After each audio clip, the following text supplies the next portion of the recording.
இப்பொழுது நாம் live டிவைன்ல book 2 chapter 16 பார்த்து கொண்டிருக்கின்றோம். அதன் தலைப்பு the integral knowledge and the aim of life, 4 theories of existence. அது பார்த்து கொண்டிருக்கின்றோம். அதுல பகவான் 4 தியரிஸ் பத்தி சொல்றார். ஃபர்ஸ்ட் தியரி என்ன அப்படின்னா சூப்ரா காஸ்மிக் தியரி. என்ன அதுல இன்சிஸ்ட் பண்றாங்க அப்படின்னா ரியாலிட்டி, அதாவது அந்த அனைத்திற்கும் காரணமாக உள்ள பரம்பொருள், அது அப்கோர்ஸ் அது அப்சல்யூட்டா இருக்கு. அது இங்கு நாம் இருக்கக்கூடிய எந்த விதமான இந்த உலகம், இந்த பிரபஞ்சம், அதனுடன் எத்தகைய தொடர்பும் இல்லாமல் இருக்கின்றது. அதாவது நம்முடைய புவி வாழ்க்கைக்கும் அந்த பரம்பொருளுக்கும் ஒரு ஆக்டிவ் ரிலேஷன்ஸ் கிடையாது என்று கூறுகின்றது. இரண்டாவது தியரி என்ன சொல்கின்றது என்றால், நாம் வாழ்கின்ற இந்த புவிதான் ஒரே மெய்மை. there is no other truth. மற்ற விஷயங்கள் குறித்த ப்ரூஃப் நமக்கு இல்லை. நாம பார்க்கக்கூடிய அந்த மேட்டர், சடப்பொருள் தான் டாமினேட்டிங் பிரின்சிபிளா இங்கு செயல்படுகின்றது என்கின்ற இரண்டாவது தியரி. மூன்றாவது என்ன அப்படின்னா, இது ரெண்டுக்கும் இடையில, அதாவது எல்லாம் இந்த உலகம் பிரபஞ்சத்திற்கு அப்பால் உள்ள நிலை, இந்த புவி, இதற்கு இரண்டுக்கும் இடையில் உள்ள அந்த நிலை, அதில் உள்ள அந்த உலகங்கள், நம் கண்ணுக்கு புலப்படாத உலகங்கள், சூப்ரா பிசிக்கல். சூப்ரா பிசிக்கலை பத்தி தான் இதெல்லாம் அந்த மூன்றாவது தியரி சொல்லுது. உலகத்திற்கு, புவி உலகத்திற்கு, சட உலகத்திற்கு மேலுள்ள உலகங்கள் குறித்து குறிப்பிடுவதுதான் இந்த மூன்றாவது தியரி. அது அந்த மேலுள்ள உலகங்கள் நம் வாழ்வினுடன் தொடர்பு கொண்டுள்ளன, வாழ்வில் தலையிடுகின்றன என்பதுதான் மூன்றாவது தியரி. நான்காவது தியரி தான் பகவான் ஸ்ரீ அரவிந்தனுடைய அந்த இன்டெக்ரல் தியரி. இந்த இன்டெக்ரல் தியரியில என்ன சொல்றாங்க அப்படின்னா, இந்த 3 தியரிஸ் நம்ம பார்த்த அனைத்தையுமே அவைக்கு உட்பட்ட நிலையில் நியாயம்தான். அது எப்படி மூன்றையும் சிந்தசைஸ் பண்றது, மூன்றையும் எவ்வாறு ஒருங்கிணைந்து பார்ப்பது என்பது குறித்து தான் நான்காவது தியரி.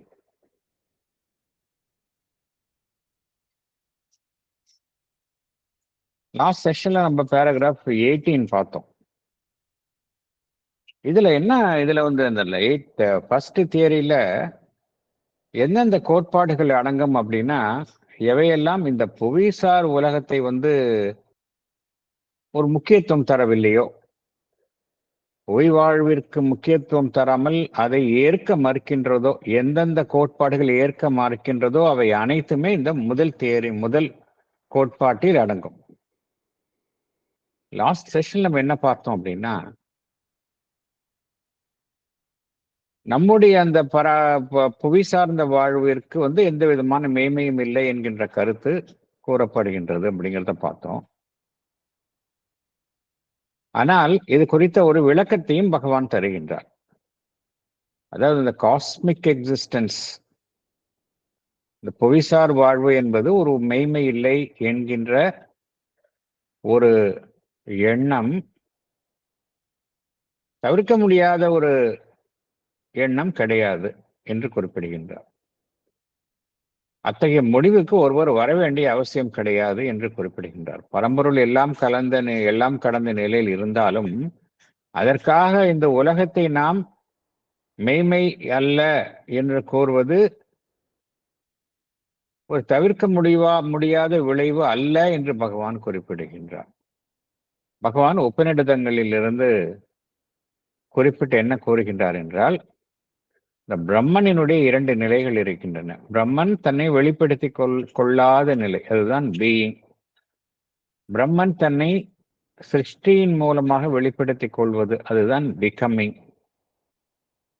உபநிடதங்களில் இந்த பிகமிங், வெளிப்படுத்திக் கொள்ளும் நிலை என்பதும் ஏற்றுக்கொள்ளப்படுகின்றது, உண்மை என்று ஏற்றுக்கொள்ளப்படுகின்றது. இந்த பிரம்மனினுடைய வெளிப்பாடாக காணப்படும் இந்த உலகங்கள், அதில் உள்ள மனிதர்கள் அனைத்துமே உண்மை என்று உபநிடதங்களில் ஏற்றுக்கொள்ளப்படுகின்றது. மேலும் அதில் என்ன கூறப்படுகின்றது என்றால், வாழ்வு ஏற்றுக்கொள்ளப்படுகின்றது, வாழ்விற்கென்றே ஒரு சரியான விதி நிர்ணயிக்கப்படுகின்றது, மனிதனுடைய நியாயமான ஆசைகளுக்கு அங்கு இடம் வகுக்கப்படுகின்றது. காலத்திற்குட்பட்ட வாழ்வை மனிதன் வாழ்ந்தாலும் அதில் மனிதன் எவ்வாறு ஆனந்தம் அடையலாம் என்பதற்கான வழிவகை அங்கு செய்யப்பட்டுள்ளது. எவ்வாறு மனிதன் தனக்கு வழங்கப்பட்டுள்ள அந்த சக்தியை, வாழ்வினுடைய சக்தியை சரியான முறையில் பயன்படுத்துவது என்பதெல்லாம் அங்கு குறிப்பிடப்பட்டுள்ளது. ஆனால் என்ன ஒரு புரிந்து கொள்ள வேண்டும் என்றால், ஒன்ஸ் இந்த காலத்திற்குட்பட்ட வாழ்வு, அது சார்ந்த உண்மை விதி, அதையெல்லாம் ஒரு மனிதன் நிறைவேற்றப்படும் பொழுது, அது எல்லாமே மனிதன் இதை கடந்து செல்ல வேண்டும். ஆண்மன் என்ன செய்ய வேண்டும்? இவைகளில் ஒரு முழு காலத்திற்குட்பட்ட வாழ்வில் ஒரு முழு நிறைவை அடைந்த பின்பு என்ன செய்ய வேண்டும்? மனிதனுடைய ஆண்மன் தன்னை கண்டறிவதில் அது உள்நோக்கி பார்த்து அதை நோக்கி பயணிக்க வேண்டும். மனிதனுடைய ஆன்மன் தான் யார் என்பதை கண்டறிய வேண்டும், செல்ஃப் ஃபைண்டிங். ஆகையினால இந்த ஆன்மனினுடைய ஃபுல்ஃபில்மெண்ட், முழு நிறைவை எட்டுதல், அதன் மூலமாக அதை எந்த தடைகள் எல்லாம் அதை இப்பொழுது ஒரு கட்டுக்குள் வைத்திருக்கின்றனவோ அவைகளிலிருந்து விடுபடுதல், இதுதான் இறுதியான ஒரு கோல், ஒரு நோக்கம், ஒரு இலக்கு என்று கருதப்படுகின்றது.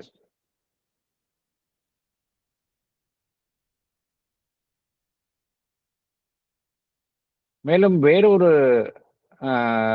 கருத்தும் இந்த முதல் கோட்பாட்டின்படி கூறப்படுகின்றது. என்ன கூறப்படுகின்றது என்றால், சிருஷ்டி, இந்த நாம் மனிதர்கள், இந்த உலகங்கள், இதெல்லாம் எங்கிருந்து தோன்றுகின்றன என்றால் அந்த பரம்பொருளிலிருந்து தோன்றுகின்றன. சாஸ்வதமாக இருக்கக்கூடிய இந்த பரம்பொருள், இட்டர்னல் பீயிங், அதிலிருந்து தோன்றுகின்றன. எங்கு முடிகின்றன என்றால் அந்த பரம்பொருளிலேயே முடிகின்றன. Starts from eternal being and ends in it. ஆகையினால அந்த சுப்ரீம், அந்த பரம்பொருளை ஒரு மெய்மை என்று எடுத்துக்கொண்டால், இந்த பிரபஞ்சத்தில் இருக்கக்கூடிய வாழ்வு என்பது ஒரு தற்காலிகமான ஒரு விளையாட்டு.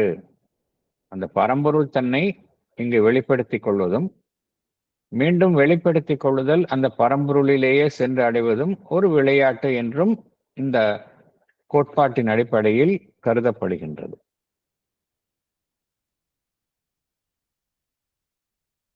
ஸோ எல்லாமே டிவைன் லீலா, அவ்வளவுதான், வேறொன்றும் முக்கியத்துவம் இல்லை என்று இந்த கோட்பாட்டில் கூறப்படுகின்றது.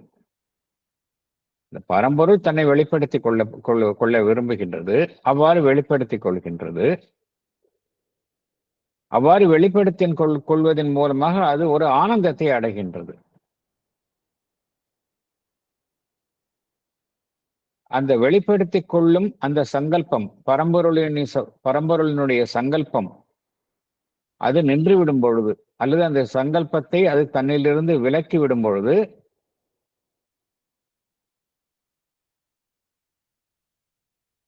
அந்த சங்கல்பம் அந்த தனி மனிதரிடம் செயல்படுவதை நிறுத்தி விடுகின்றது, அந்த வெளிப்படுதலும் நின்று விடுகின்றது. ஆகையினால இங்க பகவான் என்ன கூறுகின்றார், இந்த ஒரு கோட்பாடின்படி சாஸ்வதமான பரம்பொருள் ஆதி நிலையில் இருப்பதும் தன்னை அனைத்துமாக வெளிப்படுத்திக் கொள்வதும் அதில் ஒரு ஆனந்தத்தை அடைவதும் பிறகு அந்த வெளிப்படுத்திக் கொள்ளுதல் என்கின்ற சங்கல்பத்தை நிறுத்திக் கொள்வதும் விலக்கி விடுவதும் மீண்டும் அனைத்தும் அந்த பரம்பொருளையே முடிவதும் என்கின்ற ஒரு சுழற்சி. இவ்வாறுதான் இந்த பிரபஞ்சம் காணப்படுகின்றது என்று அந்த கோட்பாடு குறிப்பிடுகின்றது.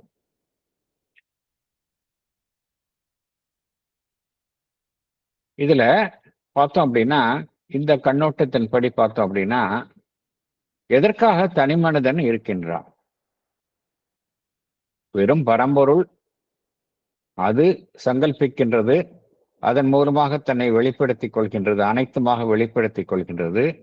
பின்பு அந்த சங்கல்பித்தல் என்கின்ற அந்த செயல் நின்று விடுகின்றது. அனைத்து வெளிப்படுத்தி கொண்டுள்ள அனைத்தும் மீண்டும் பரம்பொருளிலேயே சென்று விடுகின்றன.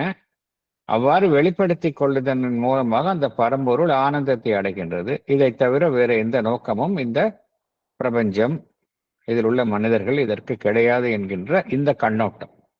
இந்த கண்ணோட்டத்துல ஒரு குறை இருக்கின்றது என்று பகவான் குறிப்பிடுகின்றார். இந்த கண்ணோட்டத்தில் என்ன குறை என்றால், தனி மனிதனுக்கு இங்க என்ன முக்கியத்துவம்? அவனுடைய இருப்பிலுடைய அடிப்படை உண்மை என்ன? எதற்காக ஒரு தனி மனிதன் என்பவன் படைக்கப்படுகின்றான்?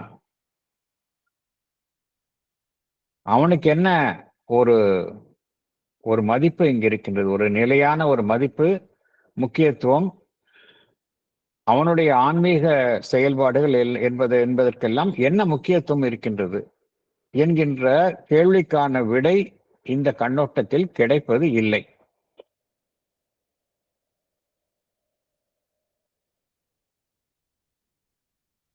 இதை இந்த இந்த கேள்வி நியாயமானதுதான். இதை நம்மளுடைய மனிதன் வாழ்வு தன்னுடைய புற அமைப்பில் இருப்பதினால் இந்த தனக்கு முக்கியத்துவம் வேண்டும், வாழ்வில் முக்கியத்துவம் வேண்டும் என்பது நினைப்பது ஒரு பிழை. அவ்வாறு நினைக்க வேண்டிய அவசியம் கிடையாது. அவன் அந்த பரம்பொருளினுடைய ஒரு தற்காலிகமான வெளிப்பாடாக இருக்கின்றான். அது ஒன்றுமே போதும் அவனுடைய இருப்பிற்கான காரணம் என்றெல்லாம் இந்த கோட்பாட்டில் நியாயப்படுத்தப்படுகின்றது. ஆனால் அது உண்மை கிடையாது. ஏனென்றால்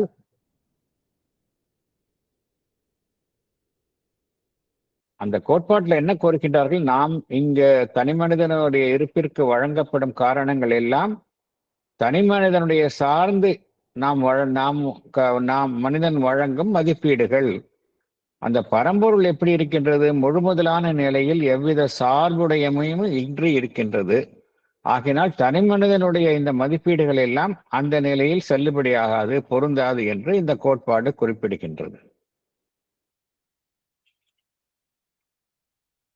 ஆனால் எந்த கேள்வி மீண்டும் மீண்டும் மீண்டும் நிலத்தில் எஞ்சி இருக்கின்றது என்றால், எதற்காக தனி மனிதன் இந்த உலகத்தில் இருக்கின்றான், படைக்கப்படுகின்றான்? தனி மனிதனுடைய இருப்பிற்கு மேல் நாம் ஒரு அழுத்தத்தை தருகின்றோம். தனி மனிதனின் மேல் இருப்பிற்கு மேல் நாம் ஒரு கோரிக்கையை வைக்கின்றோம். தனி மனிதனுடைய பரிபூரணத்திற்கு நாம் ஒரு மதிப்பை அளிக்கின்றோம். அதே போல தனி மனிதன் தன்னை பிடித்துள்ள அறியாமையிலிருந்து விடுபடுதல் என்பதற்கு ஒரு மாபெரும் முக்கியத்துவத்தை அளிக்கின்றோம். ஆகையினால தனி மனிதனுக்கு இவ்வளவு முக்கியத்துவத்தை நாம் அளிக்கின்றோம்.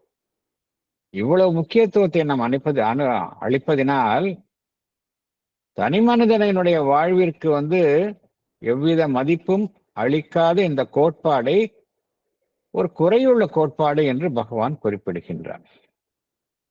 இவையெல்லாம் நாம் ஒதுக்கி தள்ள முடியாது, ஏதோ ஒரு முக்கியத்துவம் அல்லாதது, என்று நாம் ஒதுக்கி தள்ள முடியாது. தனி மனிதனுக்கு அதிக முக்கியத்துவம் இருக்கின்றது. அவனுடைய வாழ்விற்கான முக்கியத்துவம் ஒரு மேலான அதற்கெல்லாம் ஒரு மேலான காரணம் இருக்கின்றது. அதே போல நம்மளுடைய இந்த புவியில் நாம் இருக்கக்கூடிய வாழ்வு வந்து ஏதோ அந்த பரம்பொருள் தன்னுடைய ஆதி நிலையில் இருந்து வெளிப்படுவதும் மீண்டும் வெளிப்பட்ட நிலையில் இருந்து உள்வாங்கிக் கொள்வதுமான அந்த ஒரு செயல்பாட்டில் ஏற்படும் ஒரு தற்காலிக நிகழ்வு, இடைப்பட்ட நிகழ்வு என்று நாம் ஒதுக்கி தள்ள முடியாது என்று பகவான் குறிப்பிடுகின்றார். ஸோ தெளிவாக புரிஞ்சுக்கணும். இதுல வந்து என்ன பகவான் வந்து இதுல பாசிட்டிவ் நெகட்டிவ் எல்லாமே சொல்றாரு. இந்த கோட்பாடுல என்ன ஒரு பெரிய குறை என்றால், தனி மனிதனுடைய இருப்பிற்கான காரணம் என்ன, முக்கியத்துவம் என்ன, அவனுடைய ஆன்மீக செயல்பாட்டிற்கான ஒரு முக்கியத்துவம் என்ன, ஏன் தனி மனிதன் வந்து தன்னை பிடித்துள்ள அறியாமல் இருந்து விடுபட்டு ஒரு உயர் உணர்வு நிலையை அடைய வேண்டும், இதற்கெல்லாம் நமக்கு விடை கிடைப்பது இல்லை என்று பகவான் இந்த முதல் கோட்பாட்டு குறித்து பகவான் குறிப்பிடுகின்றார்.